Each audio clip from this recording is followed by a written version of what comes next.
Bueno, buenos días, bon dia a tothom. Buenos días a todo el mundo.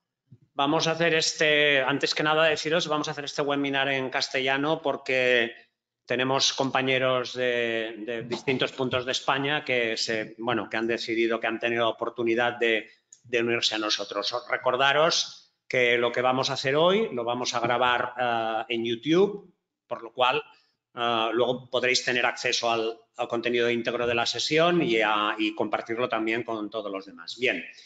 En fin, no hace falta que hablemos del contexto. Sabemos que estamos en un contexto terriblemente preocupante, alarmante. La situación es muy complicada y digamos que una de las evidencias que vosotros estáis viviendo en primera línea es que los procesos estándar que marcan los protocolos, que por supuesto tenemos que seguir, en casos determinados están siendo comprometidos por situaciones puntuales, por la limitación de acceso material a equipos de protección, etcétera. Entonces, hemos creído que en esta situación era muy importante poder contar con, digamos, con la opinión de expertos que nos den claves de cómo podemos aprovechar al máximo procesos alternativos, trucos, elementos para poder gestionar esta situación tan tremendamente complicada con los recursos tan limitados que existen en este momento.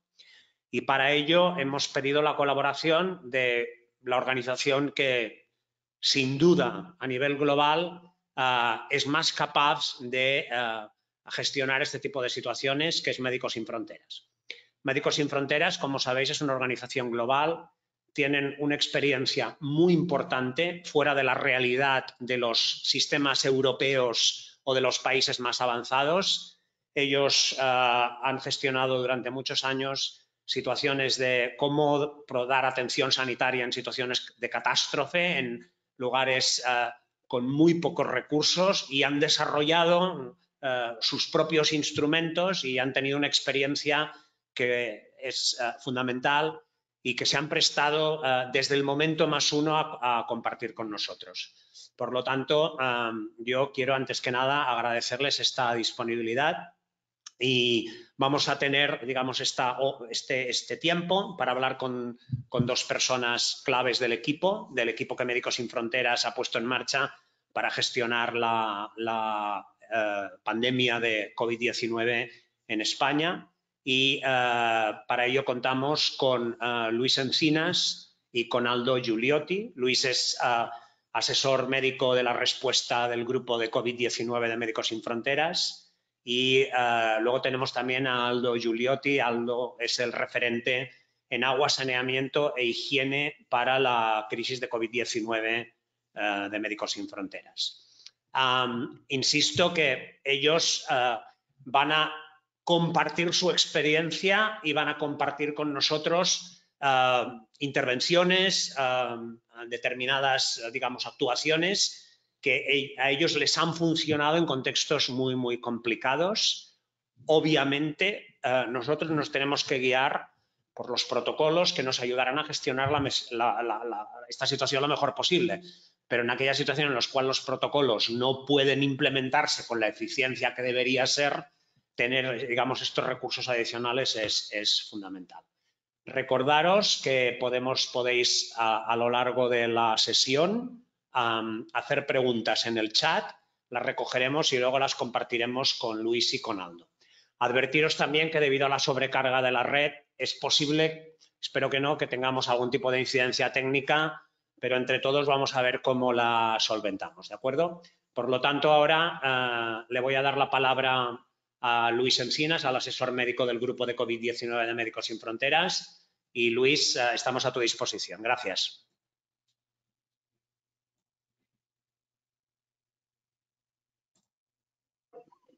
Muchísimas gracias, Tony.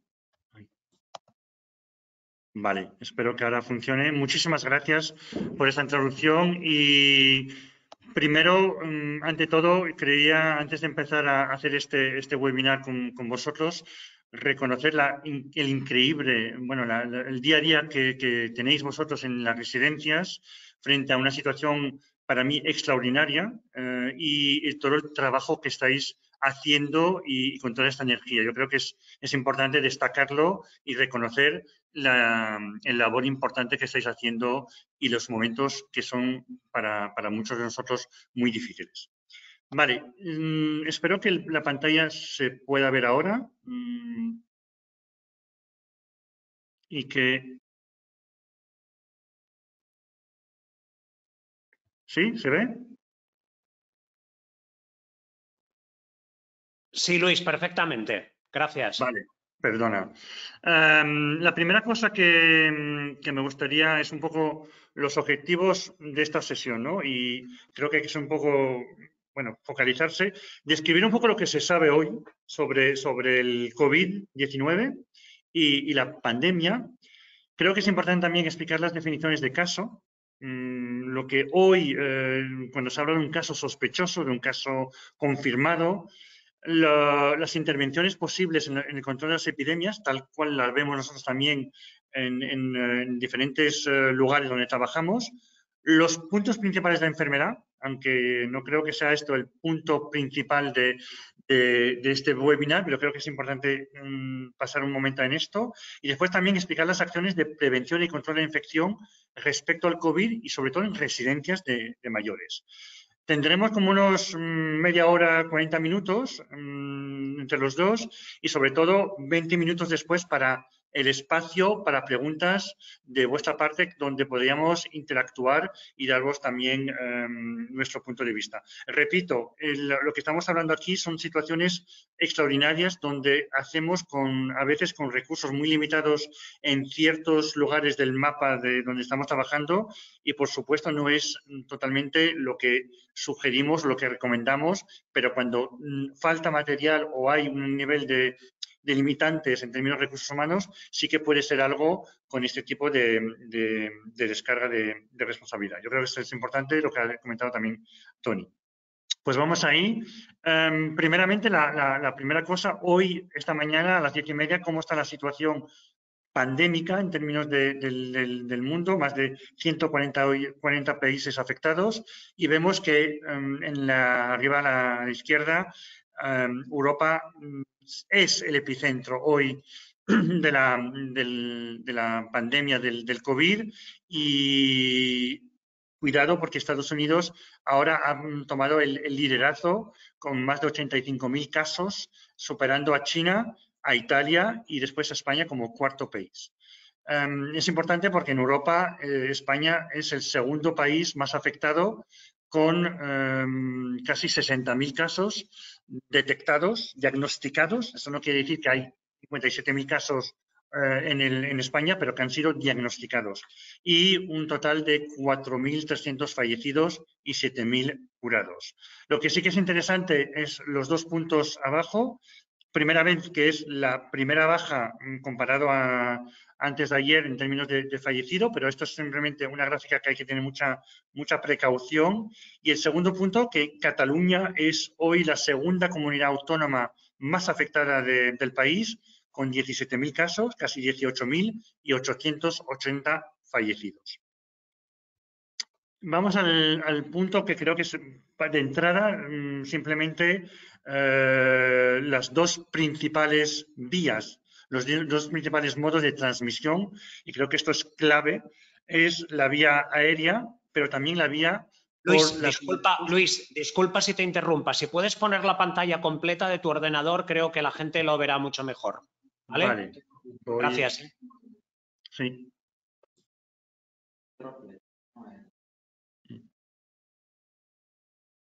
A ver, voy a...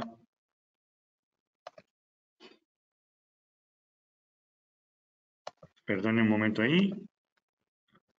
Sí, en el icono, es como si hicieses la presentación de PowerPoint en el icono que hay abajo. Vale, voy a empezar desde aquí. ¿Se ve ahora? Vale, pues... Perfectamente, gracias. Vale, las dos vías son básicamente la vía al nivel de las gotas de flujo, y vemos aquí también una cosa muy importante en términos de la distancia, ¿no? Cuando hablamos de menos de 1 metro, más de 1 metro, de 2 metros, hasta qué punto puede llegar, y pues cuando hay condensación sí que puede ir más lejos, pero lo más importante sobre todo es ese tipo de información cuando vemos que con una distancia de 2 metros ya por lo menos estamos protegidos en términos de lo que es lo más importante, hasta dónde van las gotas, ¿no? Y la carga viral, vemos, le he puesto ahí un poco también para ver que menos de 1 metro la carga viral puede ser mucho más elevada, es mucho más elevada, perdona, y hasta 2 metros ya es más inferior y casi de 8 a 18, mucho menos. Por supuesto que cuanto más confinados estamos en términos de espacio y más gente, más aumenta también la transmisión, ¿no? El riesgo de transmisión. Los procesos con aerosoles, sí que esto favoriza enormemente también el modo de transmisión. Vale, en términos de pandemia o de epidemia, para el control sí que me gustaría también destacar una cosa importante, que es la contagiosidad, de cuántos días estamos hablando, ¿no? Y esto creo que es importante en términos de visualizar esto, y vemos aquí que cuando hay incluso asintomático antes, sí que todavía existe, y esto es la peculiaridad de esta enfermedad, una posibilidad de ser infectados, y también sobre todo ya la incubación cuando empiezan ya 24 horas antes que empiezan los síntomas. Durante los síntomas, incluso con signos leves, y también hasta 10 días después de la aparición de los síntomas. Una cosa que creo que es importante cuando se habla de lo que quizás habéis oído mucho del R0, es decir, del nivel de repetición de modo de contagio, y vemos que aquí pues podemos tener hasta el 2 o el 2.4, incluso lo vemos un poco más elevado al principio, pero sí que me gustaría destacar que la hepatitis está más o menos al mismo nivel, ébola también, pero por ejemplo el sarampión, aquí lo tenemos en francés, y es mucho más elevado, es casi 18, ¿no? Por un caso son 18 casos nuevos que se pueden contagiar. Lo importante es cómo interrumpir la cadena de contagio. Esto es clave. Y para eso necesitamos dos cosas importantes. Primero, saber quién es sintomático, quién es asintomático, ¿vale? Y romper ahí la cadena para rápidamente poder seguir los que son sintomáticos al día a día con una estrategia de aislamiento, de no contaminar a personas que no han desarrollado la enfermedad, y poder controlar la epidemia. Esto es un punto de base que se puede replicar para todo tipo de epidemia. Otro punto importante que creo que aquí sí que estamos aprendiendo mucho, esto no es una situación de un momento agudo, que hay un incidente de un momento dado de un día, cuando todos los hospitales se ponen en marcha con un plan de acción para un atentado terrorista o un incendio en un hotel, con un número de pacientes muy graves. Esto es una emergencia sanitaria donde cada día está subiendo, y esto es importante de cambiar la mentalidad.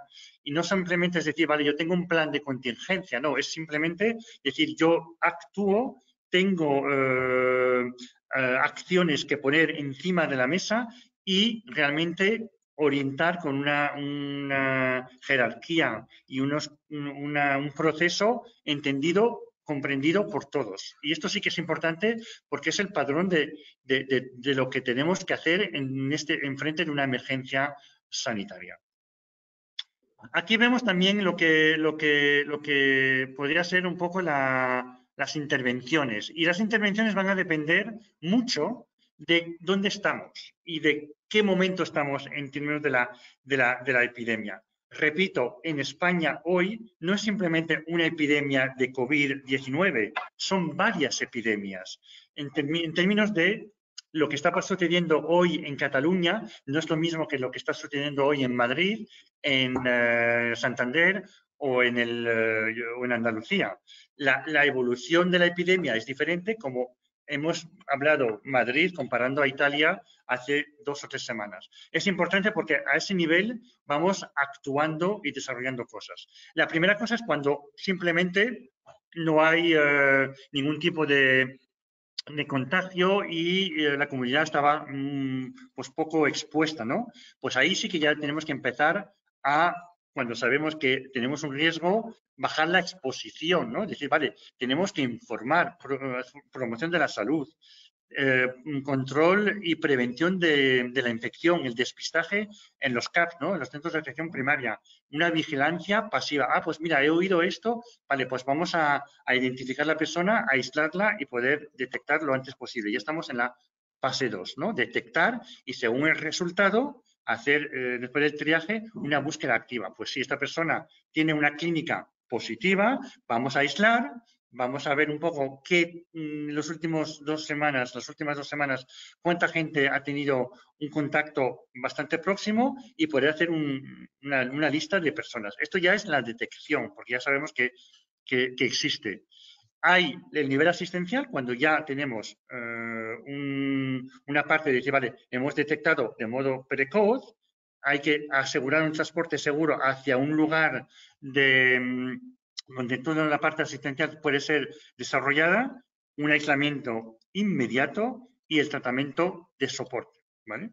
Y después también toda la parte descontaminación que lo vamos a desarrollar un poquito más en adelante, pero sí que es importante, la base de lo que es las medidas, los estándares de las precauciones estándares, ¿no? Y aquí uno de los puntos claves es el higiene de las manos. Vale, también hablaremos también de la gestión de los desechos. Continuando. Aquí pongo cuando, por ejemplo, los casos cuando al principio no hay presencia del virus, cuando hay una posible, ahí es ahí donde hay que detectar, y cuando ya está confirmado. Definición de casos. Y sí que es importante que todo el mundo esté clarísimo con esto. El caso confirmado es simplemente un caso con una clínica que tiene un resultado de laboratorio, un criterio claro de laboratorio, aquí llamamos de una PCR, es un proceso de laboratorio que va a identificar el virus y, el gen, digamos, y es importante que eso se hace, por frotis nasofaringe. El caso probable y el caso posible. Cuando hablamos de un caso probable, hablamos de un caso donde los resultados todavía no son concluyentes, o un negativo, pero con una clínica muy clara, o estamos esperando el resultado, y sin embargo tenemos una clínica y este caso ya quizás entra ya en la definición de ha sido contacto con un caso confirmado. Es importante tenerlo claro porque de ahí van a resultar también acciones. El posible es cuando hay una infección respiratoria aguda, leve, pero que no hay criterio para realizar un test diagnóstico. ¿Qué quiere decir esto? Que hay una infección, pero que por ahora nunca hemos tenido ningún caso probable o ningún caso confirmado, pero sí que es verdad que hay una clínica aquí que nos hace pensar en esto. Y ahí habrá acciones también en términos de esto. Los pacientes, rápidamente, y esto es súper importante para las residencias, no simplemente hay síntomas respiratorios, la mayoría también en términos, sobre todo para las personas ancianas, presentan síntomas digestivos, diarreas importantes, vómitos, náuseas y, es importante que no seamos simplemente focalizados en la parte respiratoria, pero sí que puede haber también otra vía de entrada. Sí que es verdad que la mayoría, más de un paciente de cada 2 va a presentar una fiebre importante o una subfiebre. Esto sí que es importante. Vemos que hay 80% de casos que van a ser leves. Entonces, claro, ¿dónde van a estar? ¿En domicilio o en residencias? ¿Van a quedarse ahí? ¿Y qué tipo de de acción hay que tener y de aislamiento y de manejo de todo lo que es también los desechos. Eso es una cosa que también vamos a explicar después. 14% van a ser críticos, pero tendrán que ser hospitalizados, y 6% serán casos más críticos, pero más extremos, que necesitarán un seguimiento más tipo plantilla UCI. Las complicaciones más importantes son las complicaciones de una neumonía viral y también algo muy médico, pero una hiperproducción de citoquinas. Sí que, bueno, tenemos una mortalidad bastante baja, bastante baja, del 1 al 3%, comparado, por ejemplo, con el ébola, donde podemos llegar al 60-70%.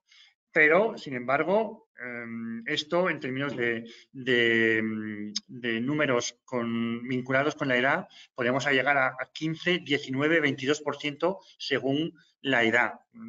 Y los más vulnerables, lo veremos después, son las personas de más de 70, 75 años. A eso, si le añadimos los factores de riesgo, pues más allá de la edad es las enfermedades que están, o los hábitos, ¿no? Los grandes fumadores, las enfermedades respiratorias, cardíacas, la diabetes, pues todo eso sí que es verdad que tiene un impacto enorme en términos de desarrollar o de tener una tasa de talla mucho más elevada. Vale, diagnóstico, lo hemos hablado antes, el frotis y la PCR.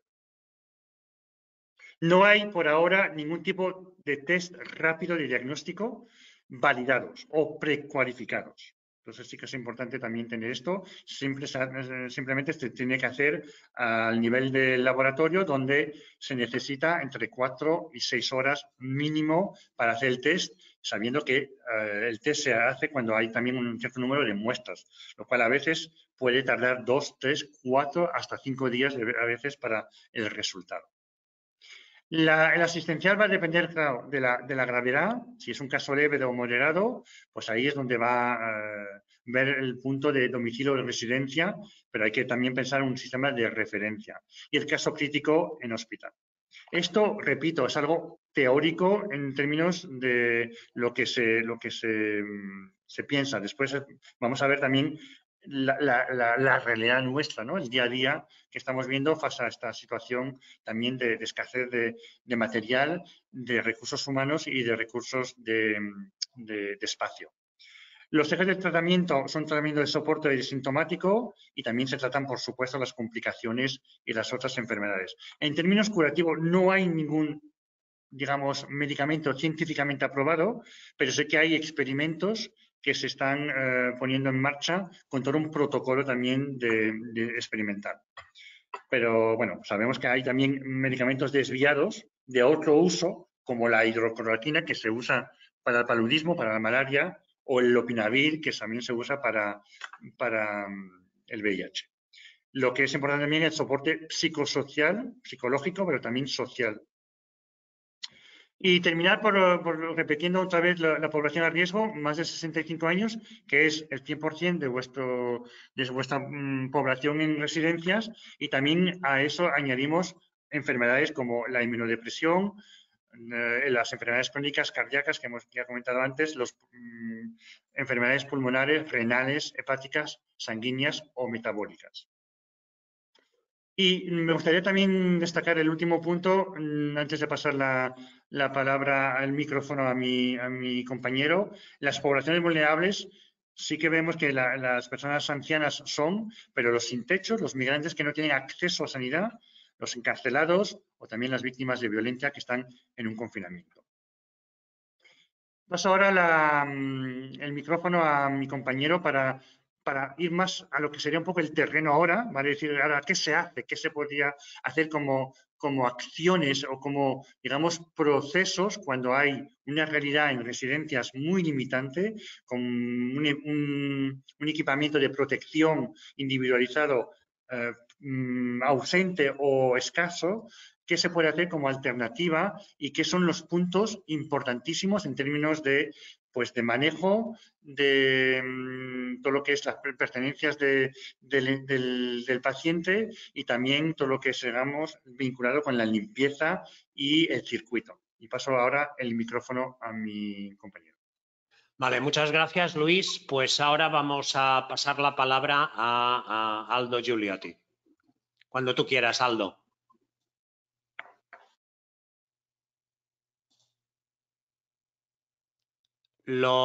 Recuerda desactivar tu propio micrófono, ¿vale?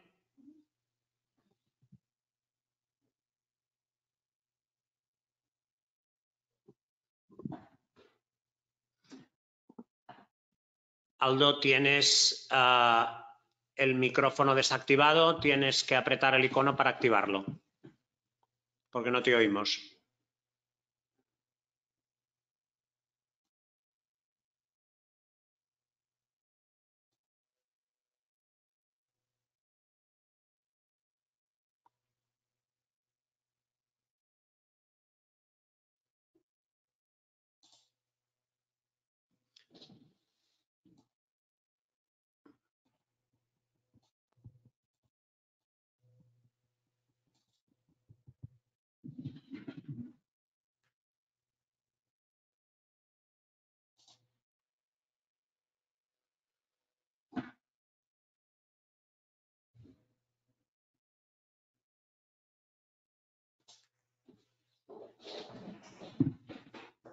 Bueno, vamos a ver si solucionamos este tema del sonido de Aldo.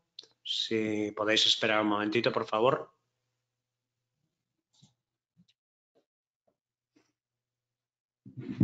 Hola. Hola, buenos días. Buenos días. Ahora te oímos perfectamente. Muchas gracias. Vale. Buenos días a todos. Quería saber, Tony, si se ve mi pantalla. Se ve tu pantalla, pero se ve tu pantalla y está perfecta. Con esto está muy bien. Muchas gracias, ¿eh?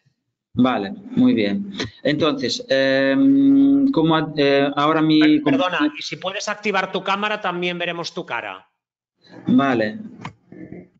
Así. ¿Bien? Ok. Perfecto. Vale, mi compañero Luis ya ha explicado la parte más medical que concierne la enfermedad y el virus. Ahora vamos a ver un poquito cómo podemos actuar en los centros de residencias, en este caso, para ver un poco qué medidas podemos tomar, ¿ok? Entonces, quería empezar con decir que esta epidemia es nueva para todo el mundo, hasta para nosotros de Médicos Sin Fronteras. Entonces, los protocolos de actuación son nuevos y se están todavía preparando.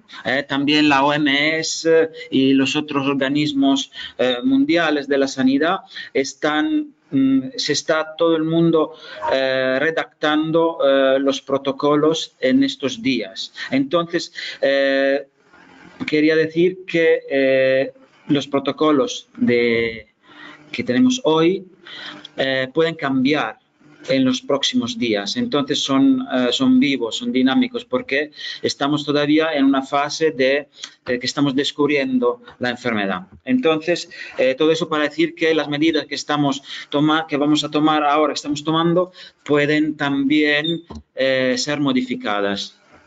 Ok, vale. Entonces, lo más importante con este tipo de virus, que es el corona, lo primero es mantener unas correctas prácticas de higiene. Luis ya ha mencionado. La primera es la distancia, mantener distancia entre las personas, sobre todo con personas que están enfermas o sospechosas de enfermedad de corona, o personas que tengan un resfriado, por ejemplo. Entonces, distancia de mínimo 1 metro, si podemos incluso 2, mejor. Pero mínimo 1 metro de distancia para evitar entrar en contacto con eventuales partículas que salen de la boca o de la nariz del paciente o de la persona enferma. Luego, otra medida súper importante que tenemos que ponernos en la cabeza es el lavado de manos. Ese es importantísimo no solo para el personal sanitario o que trabaja en residencias, para todo el mundo, pero especialmente para personas que están más en contacto con enfermos. Pero todo el mundo tiene que entender bien que el lavado de manos es una medida súper importante para cortar la transmisión.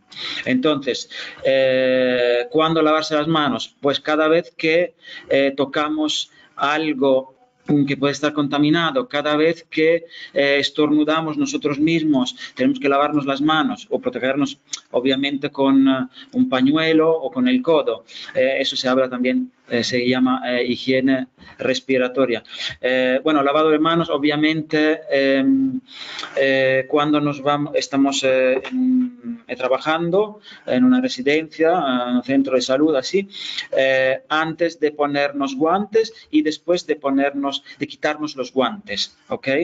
Eso quiere decir que los guantes no garantizan por sí solos la protección, pero tenemos que continuar a seguir otras medidas de higiene, como el lavado de manos, por ejemplo. Y bueno, y también evitar tocar superficies cuando no es necesario. Intentar tocar lo menos posible cosas que pueden estar contaminadas. Entonces tenemos que cambiar un poquito nuestra mentalidad de todos los días. En estos momentos tenemos que limitar lo que tocamos con las manos y siempre lavarnos las manos lo más posible. Ok. Vale, dicho esto, ahora entramos en el ámbito de las residencias. Entonces, hablando del personal que trabaja en una residencia, podemos tener distintos niveles de contacto. Por ejemplo, podemos tener el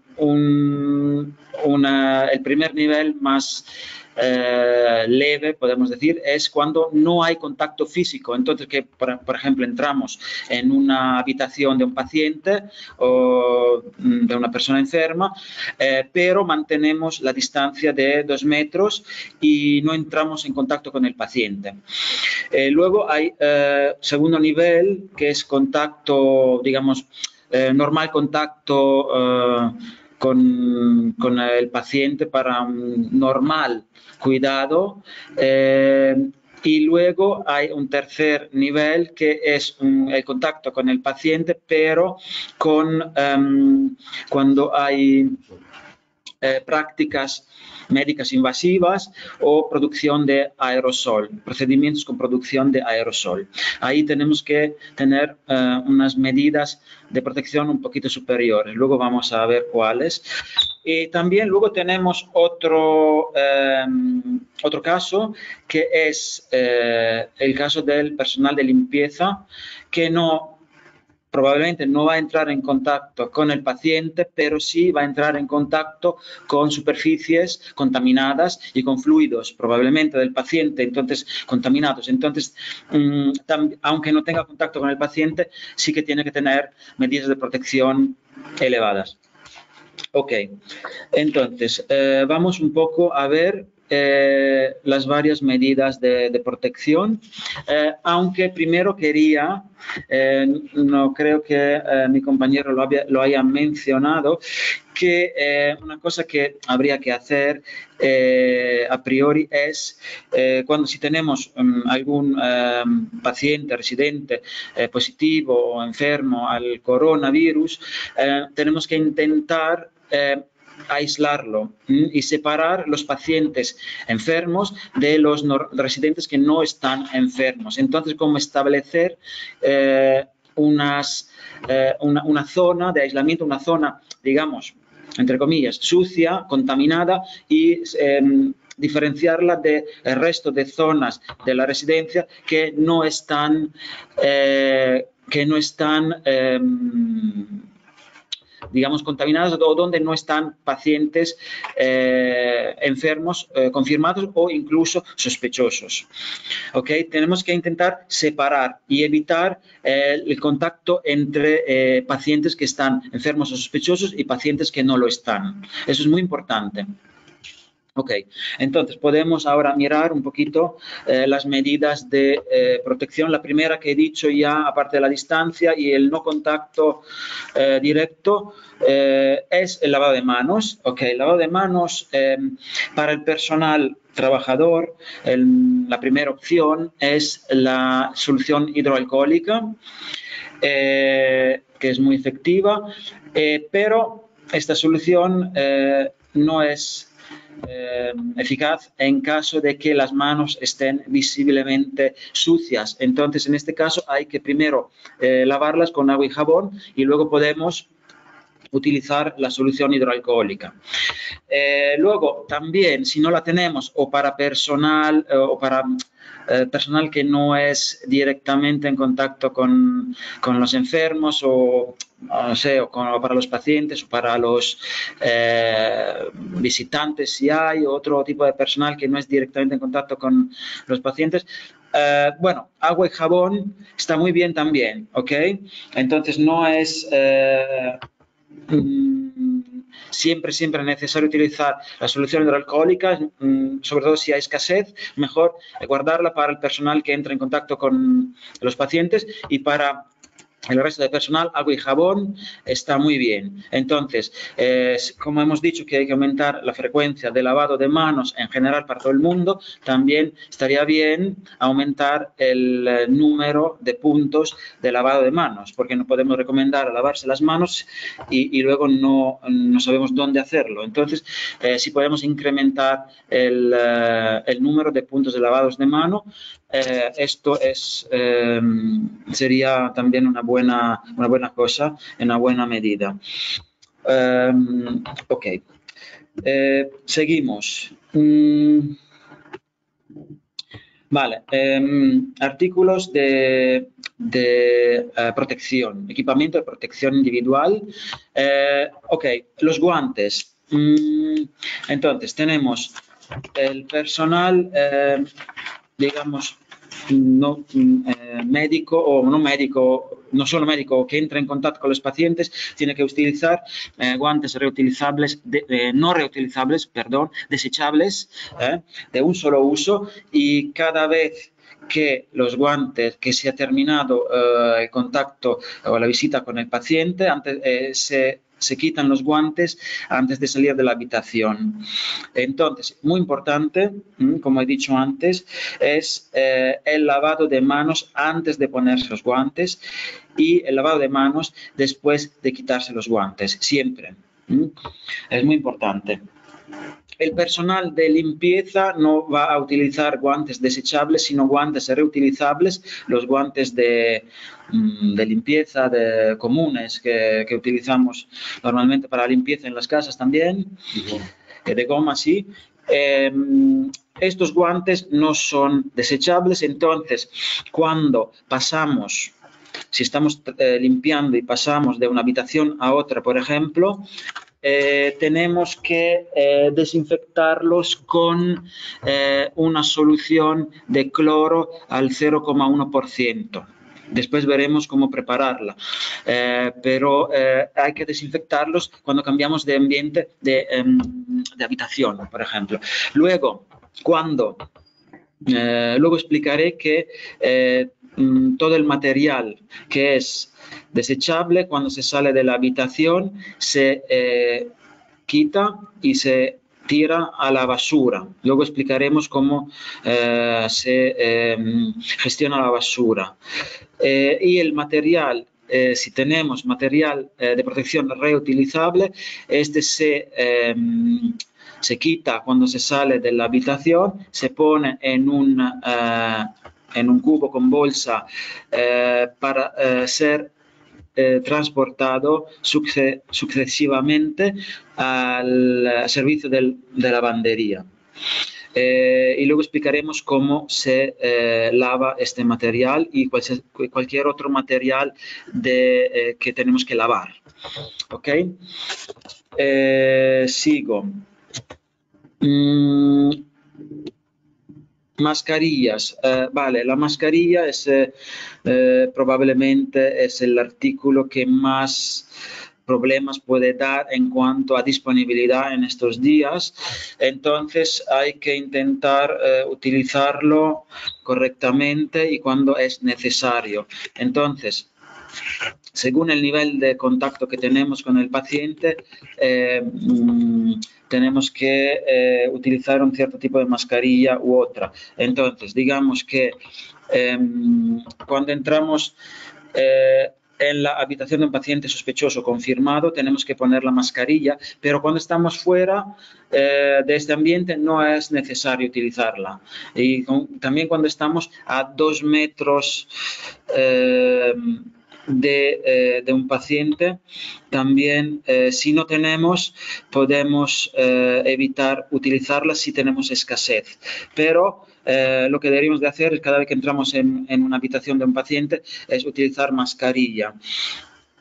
Entonces, bueno, hay que decir que cuando se utilizan procedimientos que generan aerosoles, entonces en este caso sí que hay que utilizar una mascarilla específica, que no es la normal mascarilla quirúrgica o normal de protección, sino que tiene que ser una mascarilla FFP2 o N95 con especial protección en contra de los virus. Entonces, pero solo en este caso de que haya producción de aerosoles. Si no, podemos utilizar una mascarilla normal. Si no tenemos mascarilla, entonces podemos utilizar una pantalla protectora, realmente que normalmente hay que utilizarla junto con la mascarilla, pero si no tenemos mascarillas podemos utilizar solo la pantalla e intentar mantener más la distancia y más cuidado.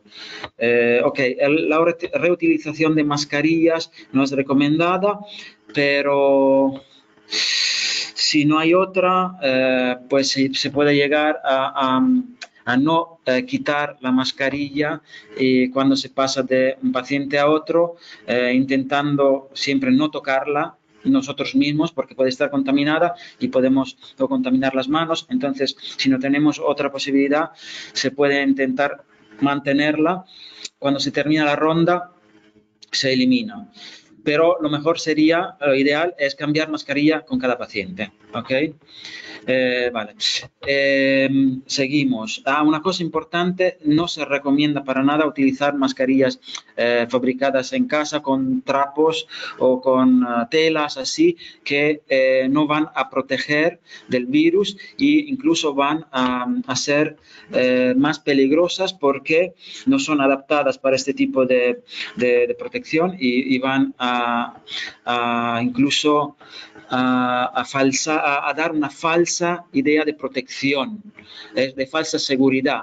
Entonces nos sentimos seguros cuando no lo estamos y podemos cometer errores y no mantener, no seguir otras prácticas de higiene y medidas de protección y de seguridad. Entonces no es para nada aconsejado taparse con mascarillas improvisadas de este tipo, con trapos o así.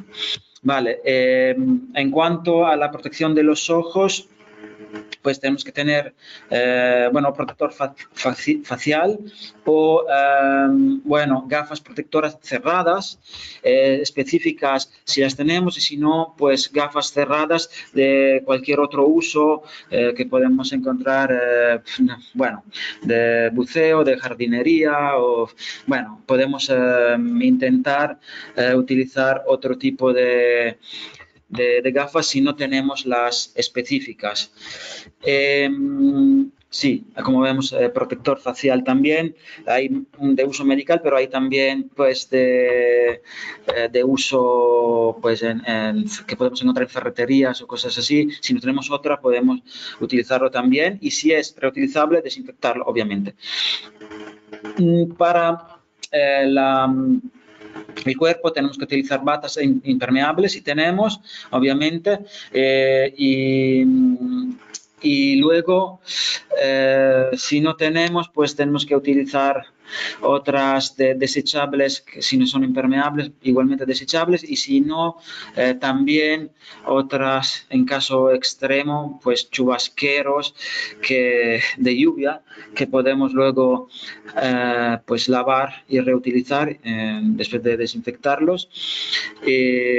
Pero sí que tenemos igualmente para todos esos tipos de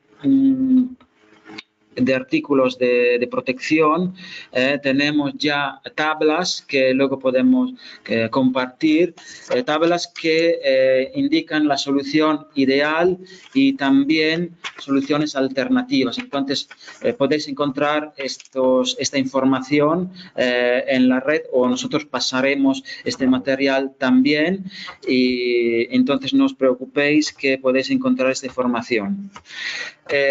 Luego la limpieza, pues importante limpiar, se limpia con los protocolos normales que utilizamos siempre para limpiar en la residencia, sobre todo utilizar la técnica de los 2 cubos, que el segundo cubo es con agua limpia para enjuagar la fregona y para no ensuciar el agua con jabón, para no extender la contaminación. Entonces es una práctica muy recomendada. Luego la técnica es limpiar primero con un detergente. Después de haber limpiado tenemos que enjuagar con agua limpia y después tenemos que pasar otra vez, una tercera vez, con solución clorada al 0,1%, la cual se prepara con utilizando como patrón la lejía conejo, que tiene una cierta concentración concreta, que es la más difundida en España. Pues hemos calculado que son 2 tapones llenos de lejía por cada litro de agua. ¿Vale? Entonces, podemos decir también que con la misma proporción se trata de medio litro de lejía por 20 litros de agua. Entonces, esta es la solución que hay que utilizar.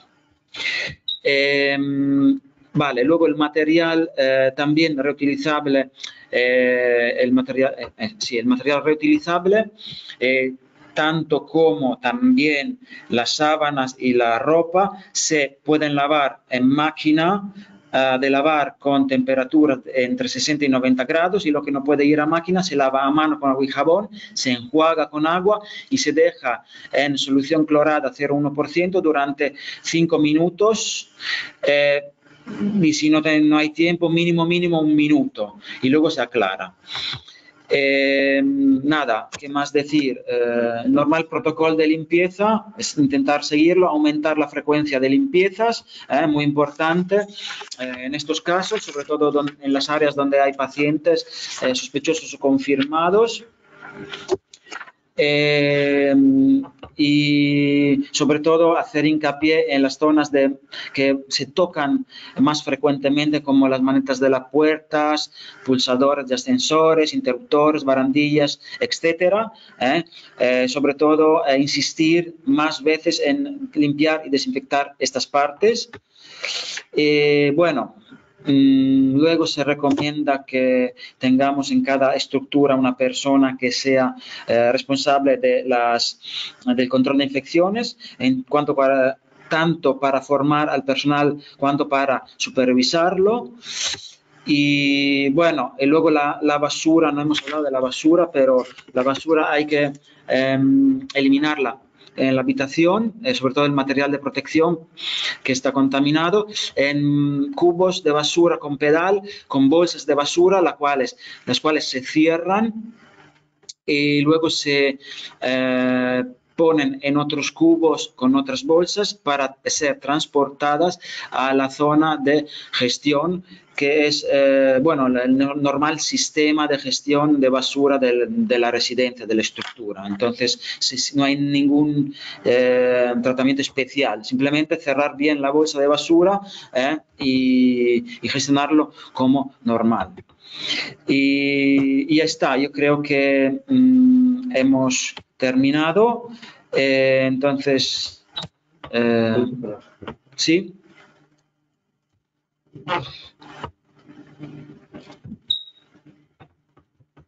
Si hay preguntas ahora, podemos... pasar a las preguntas. Vale, pues bueno, gracias. Gracias por digamos, aproximación tan real. A ver, tenemos muchas preguntas. Bueno, yo voy a intentar, algunas de esas preguntas yo creo que no son, digamos, estrictamente relevantes para vuestra experiencia y vamos a ver cómo las gestionamos, pero hay preguntas tanto desde el punto de vista médico, epidemiológico, como desde el punto de vista práctico. Voy a intentar condensarlas porque algunas de ellas se parecen mucho las unas a los otros. Luis, pregunta una compañera, dice, en el caso de que haya un COVID posible, ¿la fiebre es siempre continua o puede ser intermitente también? No hay, bueno, primeramente creo que es importantísimo explicar que es una epidemia muy nueva, ¿no? No lleva ni 6 meses entonces las evidencias científicas se limitan mucho a la epidemia china y ahí hay entre 40 y 80% de casos que han presentado una fiebre. No tenemos más información en qué momento esta fiebre es presente, si es continua o si es por la mañana o por la tarde, pero sí que es verdad que, bueno, simplemente hacer hincapié que a un momento dado hay una fiebre que se identifica. No suele ser, bueno, no tengo más información en términos de momento del día, si es vesperal o si es matinal. También hay otra pregunta muy relevante, Luis, que yo creo que les preocupa a muchos compañeros profesionales en las residencias. El caso de un paciente, bueno, de un profesional que ha sido positivo y es asintomático. ¿En qué momento podríamos reasegurar su reincorporación al puesto de trabajo? ¿Cuál sería el criterio para saber que una persona que ha mostrado síntomas o que ha sido positiva ya puede volver a trabajar? Vale, esto es una pregunta que va más allá simplemente de la parte médica, está también la parte legal. Estamos en un país donde hay riesgos laborales, hay como mucho conflicto entre, bueno, pues la parte legal, la parte también del sentido común, la parte de decir, vale, somos solamente un número muy escaso de recursos humanos y yo ya estoy muy bien y no tengo ningún síntoma ahora, pero sí que se recomienda de pasar los 14 días para decir, vale, hago esta cuarentena y no he presentado nada, porque hay que poner el balance también, si yo vuelvo, también puedo infectar a otros pacientes o a otros colegas. Yo creo que es importante también este tipo, pero siempre balancear lo que es en el sentido común, lo que es el punto que se hace y en esta lección qué impacto y qué consecuencia tiene en las dos cosas, ¿no? Al final es una lección, pero hay que balancear los pros y los cons en cada, pero sí que se recomienda 14 días. Otro tema, otro caso también importante, Luis Aldo, es una pregunta que yo creo que va para los dos y es una realidad que la tenemos en nuestro entorno en estos momentos. Dice, trabajadores que estamos trabajando y que tenemos algún síntoma leve, pero que tenemos que trabajar porque no tenemos relevo, debemos llevar mascarilla en la calle o en casa, por supuesto en nuestro lugar de trabajo, pero fuera de nuestro lugar de trabajo, cuando nos desplazamos o en casa, tenemos que llevar mascarilla, entendiendo que si somos sintomáticos podemos también potencialmente ser agentes transmisores. Vale, bueno, ya me puede completar también Aldo. Si se considera que una persona, y es lo que hemos visto antes, es positiva y tenemos una actividad tanto en casa con su familiar, y eso creo que es importante también poner ahí el marco, ¿no? Explicar también, no simplemente pongo la mascarilla y creo un estrés o creo una... Hay que explicar bien esto cuando hay niños de 5 años o niños de 12 o adolescentes o personas que viven en la casa, el por qué y explicar y sí que es intentar también de tener un sitio, sé que no es fácil, ¿no? Pero en casa intentar también tener un sitio más aislado o también, bueno, pues limitar también los contactos entre nosotros. Yo creo que eso es un punto de partida. Sí que se recomienda también la mascarilla para evitar que la gente sana no pueda, no esté... Sí. Y claro, y evitar el trabajo en términos de, porque ahí pone un riesgo. Repito, aunque sea leve, tiene una carga viral en su cuerpo y en todo lo que es las gotas. Así que la recomendación es esta, evitar el trabajo y en casa y cuando si tiene que mover o por razones de por lo menos romper esta cadena de contagio y poner una protección no para sí mismo, pero para evitar que los otros compañeros o familiares se contagien. Vale, Aldo, hay muchas preguntas del tema de materiales y de equipos de protección. Voy a intentar también condensarlas, ¿vale? A ver, primera pregunta. Vale, situación de escasez de guantes de látex. Tú ya has dicho muy claro que los guantes de látex hay que reservarlos para los profesionales que están en atención directa, ¿vale? Los guantes de látex también los podemos desinfectar en el caso de que haya escasez. Vale. Entonces, en este caso sí que podemos desinfectarlos. Si no hay otra alternativa y no tenemos otros guantes, podemos desinfectarlos entre un paciente y el otro con la solución hidroalcohólica o con la solución de cloro 0,1%. Sí, y luego, claro, ahora llega un momento que tenemos que desecharlos, pero podemos sí que hacer una ronda con más pacientes con los mismos guantes, pero tenemos que absolutamente desinfectarlos cada vez. Vale, Si no hay varias preguntas también sobre el tema de la durabilidad o de cómo aprovechar al máximo las mascarillas FFP2. Hemos entendido, o sea, en situación estamos en una residencia y tenemos muy pocas mascarillas FFP2 y tenemos que alargar su vida lo más posible. Has comentado el hecho de proteger estas mascarillas con una mascarilla quirúrgica para alargar su vida. Danos algún detalle más, por favor, un poco en esta situación. Tenemos muy pocas mascarillas FFP2, tenemos claro que las utilizaremos solo para el trato directo con los residentes y cómo podemos hacer para alargar su vida lo más posible. Bueno, primero quería decir, había dicho también que las FFP2 se reservan únicamente para procedimientos generadores de aerosoles, como por ejemplo nebulización, intubación endotraqueal, ventilación no invasiva, traqueotomía o, bueno, ese tipo de procedimientos que generan aerosoles. Es donde tenemos obligatoriamente que utilizar esta mascarilla FFP2 o N95. En cualquier otro caso podemos utilizar una mascarilla quirúrgica normal. Entonces podemos de esta forma ahorrar el consumo inútil de este tipo de mascarillas específicas. Otra pregunta sobre mascarillas, porque nos has dicho muy claro que se desaconseja claramente las mascarillas fabricadas con tela o con papel, que son estas mascarillas que vemos, pero alguien nos pregunta, dice, ¿podríamos utilizar una mascarilla de 3 capas, teniendo 2 de telas y colocar una mascarilla intermedia impermeable? Bueno, podríamos utilizar una mascarilla normal y debajo a contacto con la boca, una de estas de tela, cuando la mascarilla normal externa no sea impermeable o resistente a salpicaduras. Entonces podemos poner doble y la de abajo podría ser de trapo, pero no es la que está expuesta al externo, a la contaminación.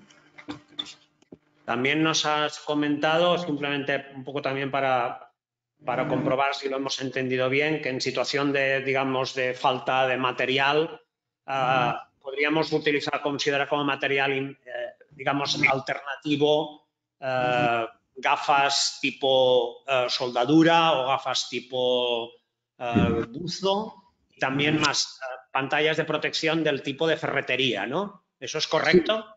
sí es correcto, si no hay otra alternativa podemos utilizarlas, pero claro, tenemos que recordar que tenemos que desinfectarlas cada vez que las utilizamos y cada vez que visitamos a un paciente hay que desinfectarlas. ¿Ok? Vale. Luis, hay una pregunta muy concreta que yo creo que es complicado un poco de responder, pero es un caso muy real y por lo tanto es bueno que lo pongamos encima de la mesa. Y un compañero o compañera plantea una situación muy concreta.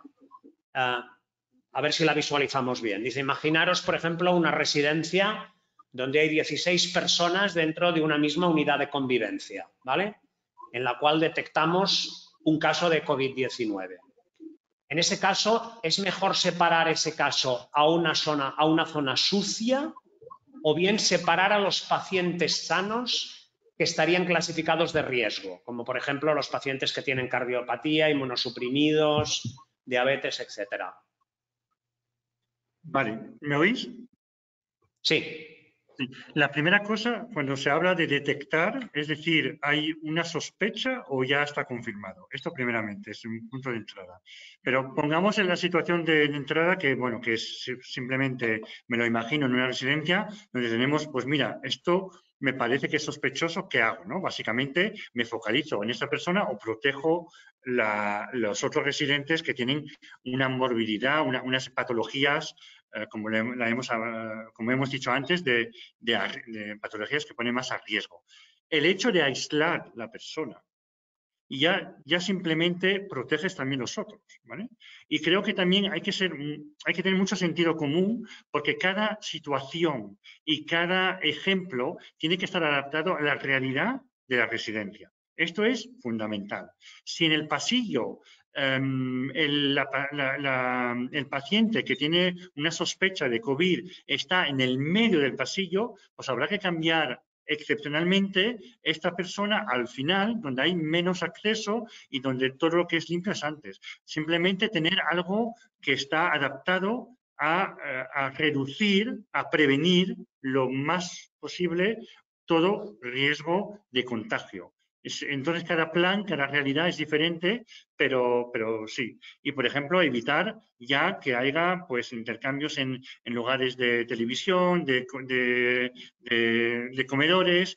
Son cosas que también, bueno, pues necesitan también este punto. Insisto mucho en el acompañamiento psicosocial, porque todo esto va a tener un impacto, no solamente yo como paciente sospechoso, el estigma, el peso, la culpabilidad, pero también con los otros compañeros que están ahí, que se conocen desde hace mucho tiempo, porque la residencia no es un hospital, es un lugar de largo plazo donde hay una convivencia y unas relaciones, unos enlazos muy fuertes. Y hay que también acompañar al resto de los residentes, como también hay que acompañar al personal cuidador de estos ancianos.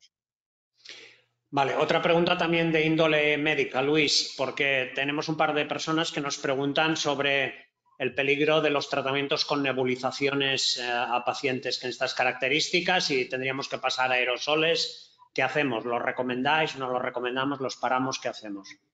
Vale, simplemente otra vez el balance que es parar por una razón de pandemia o de epidemia versus qué impacto va a tener esto para la persona, ¿no? Yo creo que simplemente hay que hacer caso por caso y decir aquí, si yo no tengo material, FP2, si yo me estoy poniendo en el balance, vale, pero si esta persona el aerosol lo necesita, ¿qué va a pasar si yo no estoy protegido? Porque yo me voy a contaminar más gente. Es algo que es importante en términos de escasez de los FP2 o del N95, guardarlos y simplemente que la persona, el cuidador, no sea el vínculo principal de la diseminación del contagio in situ. Y esto sí que es importante.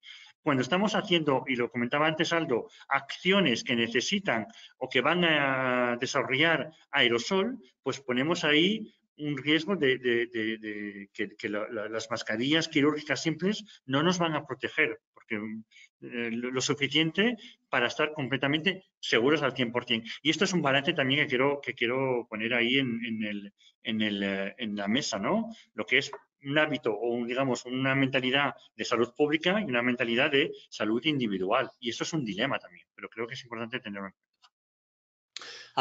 Aldo, yo creo, dice la gente, una de las ideas que nos queda muy clara es la importancia de la lejía, digamos, como uno de los grandes recursos que tenemos para asegurar la desinfección. Nos preguntan si una vez preparada la lejía en las proporciones que has dicho, esto nos dura durante muchos días o hay que cambiarla. Acláralo, por favor. Esto sí, no lo he mencionado, pero sí la solución de lejía al 0,1% que preparamos, como he dicho antes, con 2 tapones por litro o medio litro por 20 litros de agua, pues dura un día. Entonces hay que preparar la cantidad que preveemos que es necesaria para un día y al día siguiente tenemos que preparar nueva. Vale, esto es muy importante. Has mencionado también, lo habéis pasado en una de las fichas, el tema de poner puntos intermedios para que el lavado de manos no tenga que alguien desplazarse de un sitio a la otra punta del edificio para lavarse las manos. Correcto. Coméntanoslo un poquito más, la importancia de esto. Sí, tenemos que tener puntos de lavados de manos accesibles y cómodos y prácticos para realizar la práctica con la frecuencia que es debida. Porque, claro, si tenemos que andar 50 metros para lavarnos las manos o 100 metros a ir al otro lado, pues hay gente que a lo mejor no lo va a hacer. Entonces, si queremos evitar esto y que sí que la gente practique el lavado de manos con las frecuencias necesarias, tenemos que aumentar el número de puntos de lavados. Entonces podemos hacerlos, no sé, hay varias maneras, ahí hay que consultar con algún técnico cómo hacerlo, incluso de formas sencillas, con cubos con grifo se puede fabricar. Entonces, y se pone en un taburete en medio del pasillo y ahí tenemos un punto de lavado de manos práctico y cerca de la necesidad. Muy bien. Nos preguntan también, un poco volviendo al tema de las mascarillas, si es posible algún método de esterilizar mascarillas FP2 en autoclaves de calor húmedo para alargar su vida. No, esto no es posible. No se pueden poner en autoclave, esterilizar, porque se van a estropear, no van a ser más eficaces. No, eso no se puede hacer. Muy bien. Vale, has comentado, ya vamos a ir acabando. Has comentado, Aldo, que tenéis, digamos, tenéis materiales que habéis preparado y habéis trabajado para uso de materiales alternativos y que nos lo podréis compartir con nosotros, ¿verdad? Sí, seguro, sí, sin duda. Vale, estupendo. Muy bien, pues bueno, yo creo que vamos a ir cerrando. Os agradezco enormemente tanto Luis como Aldo el que nos deis apoyo en esta situación. Aldo, Luis, has dicho algo al principio.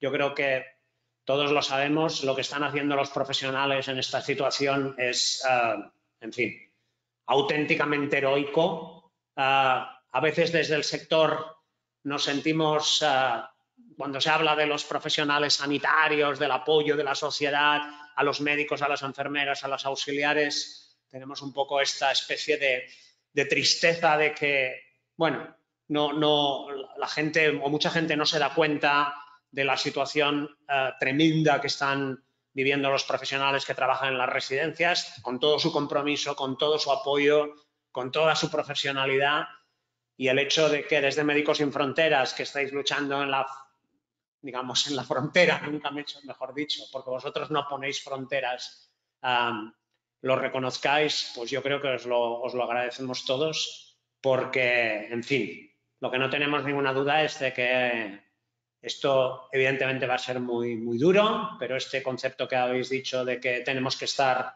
actuar como una comunidad, actuar unidos, actuar coordinados va a ser el elemento fundamental para que ganemos esta guerra. Muchas gracias. Recordad todos vosotros, gracias por haber estado con nosotros. Recordad que vamos a grabar el contenido del seminario en YouTube y, bueno, animaros a que continuéis haciendo extraordinaria, increíble labor que estáis haciendo y adelante. Muchas gracias a todos.